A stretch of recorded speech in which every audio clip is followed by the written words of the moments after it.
Hi மக்களே, எல்லாருக்கும் வணக்கம் and welcome back to my channel Rex view.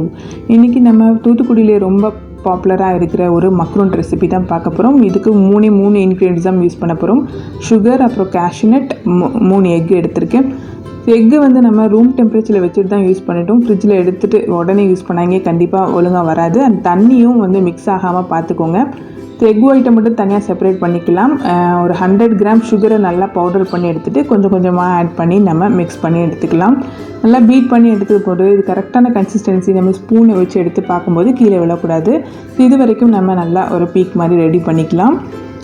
கேஷ்யூநட்டை நான் 1-2 பவுடர் பண்ணியிருக்கேன். அது பவுடர் பண்ணிட்டு நல்லா மிக்ஸ் பண்ணிக்கலாம். அண்ட் ரொம்ப ஸ்லோவாகவே மிக்ஸ் பண்ணிக்கோங்க.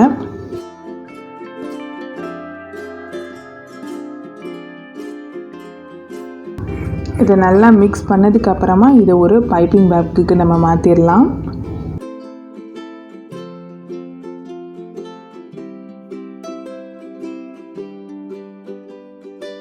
வெண்ணிலா எசன்ஸ் வேணும்னா கூட யூஸ் பண்ணிக்கலாம். அண்ட் இல்லை பிளெயினாக இருந்தாலும் ஒரு ஸ்மெல்லும் தெரியாது. ஒரு 3-4 லேயராக நம்ம பண்ணிக்கலாம். இதை மாதிரி எல்லா மக்ரூனும் நம்ம ரெடி பண்ணிடலாம்.